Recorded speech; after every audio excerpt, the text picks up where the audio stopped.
is MaryBeth. I'm a grateful recovering addict and the daughter to the King. Step 7 is we humbly asked him to remove our shortcomings. And so I'm going to level the playing field right now. And to everyone that might see this, and that is 20 years ago today, I was in the Ottawa County Jail, and it was not my first time in jail, but it was my last. I went through a treatment program, and the day I got out, I went to my first NA meeting, and the person that chaired the meeting, I believed him. I believed that I had a shot at getting clean and perhaps staying clean. Many, many spiritual awakenings along the way, right up till today. So humbly asked him to remove our shortcomings. You know, humility is an incredible thing. I don't believe we can recover without it.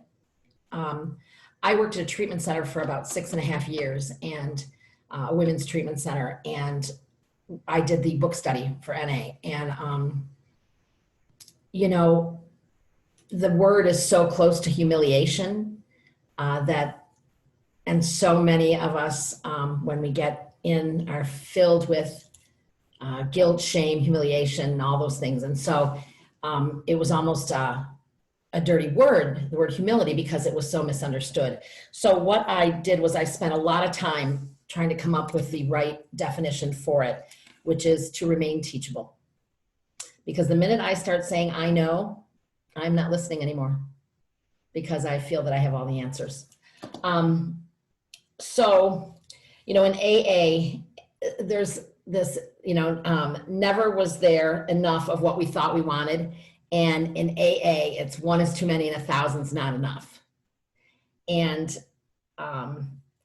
that just takes, you know, that desire to put everything else in front of recovery or anything, even, I mean, whatever it was before we got here, whatever it was that we needed more of, which for people like us is everything.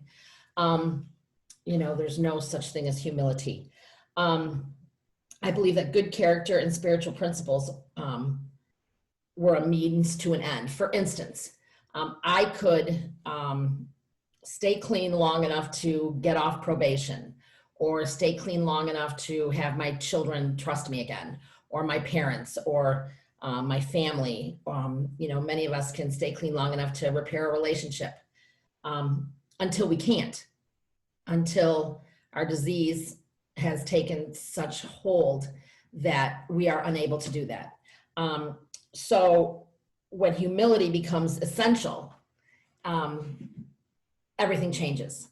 And I got to a point where I stopped resenting the journey, when I was grateful for the journey, because every single thing got me to where I am today. That was a tremendous relief. And it was a huge burden that was lifted from me when I stopped resenting the journey. So I remember I was 2 weeks out of jail, 2 weeks clean, and I was in a car where, of course, I was not the driver of a car. I didn't have a license, heaven forbid. And the car in front of me said, my son was killed by a drunk driver. And I couldn't breathe. Because, you know, so often we think that God has forgotten us, and, you know, it was just really hard. You know, you have such a low opinion of yourself. And so when I saw that, I realized that I had never been forgotten and never been let go, because I did not kill that child. I didn't kill anyone else's child. My kids were safe. I was not in prison, and any of those things could have happened. And even if they have happened, you know, that's what we have grace for. You know, that's what the grace of God is for. But at that point, that was one of the early spiritual awakenings for me. And those little nuggets, we call them God winks, that were sent my way, helped get to that point where humility became essential. um, you know, people, places, and things, and the desire to cling to them takes humility out of the picture. You know, when I would think, you know, before I got and stayed clean, when I would think that, oh, I just want to go show those people how well I'm doing, my old party buddies, and then they'll just want so badly to have what I have, and they'll see how great it is. And those reservations will kill us.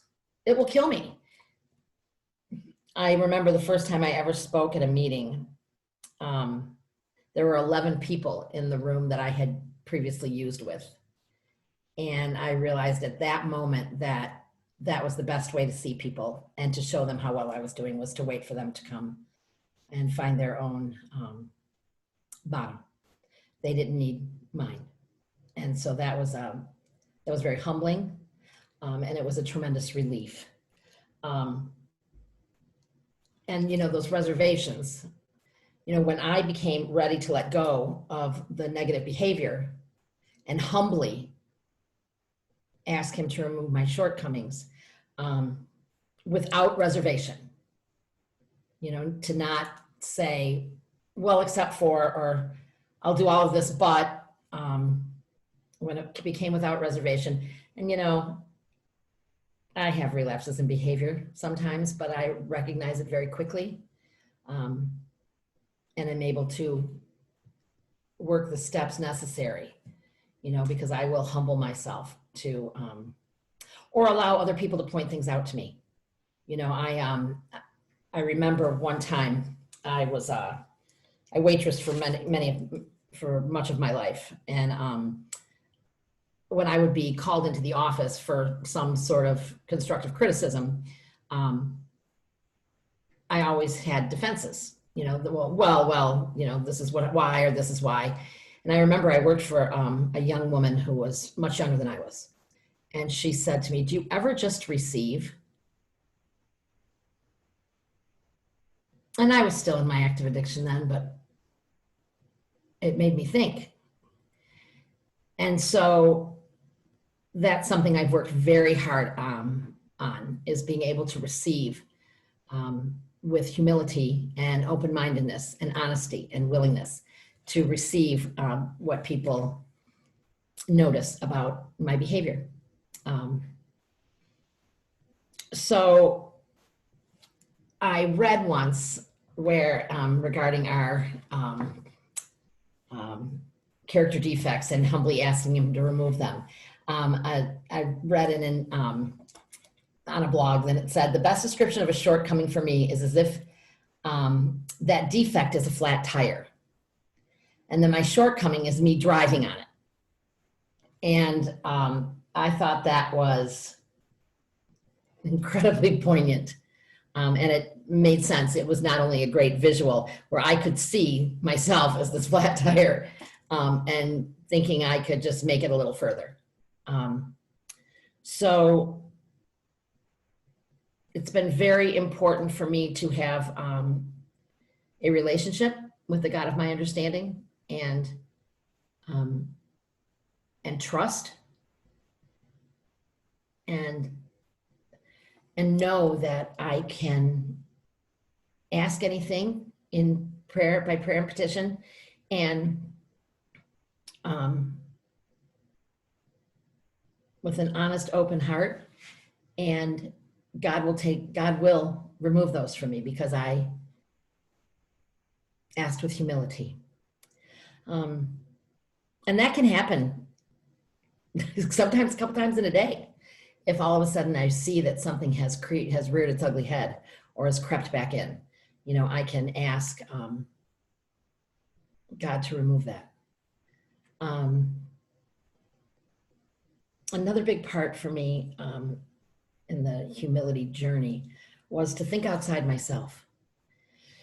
And service work has always been a really big part of that on several levels.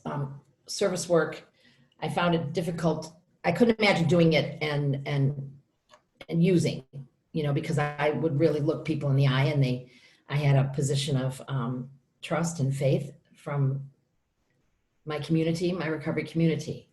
And so service work provided an opportunity for me to be held accountable and to walk it out.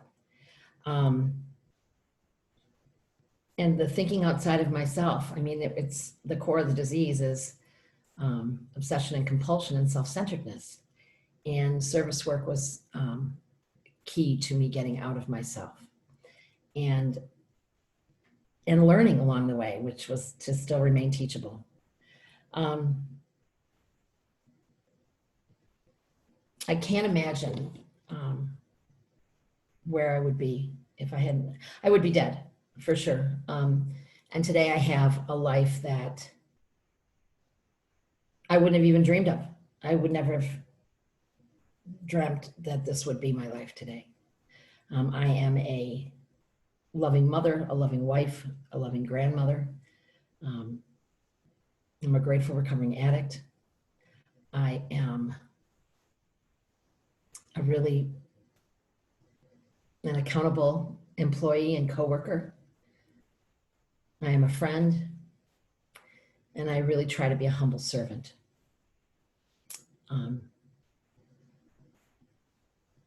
So I think that might be that. To gain a sense of humility, because if it doesn't move from your head to your heart, it will not stick. And so once it does that, then from my heart, I can, after I've worked the previous steps and made my list of my shortcomings, which was pretty good sized, then I was able to humbly ask him and then be ready to move on to step 8. So with that and step 8, I will see you next month.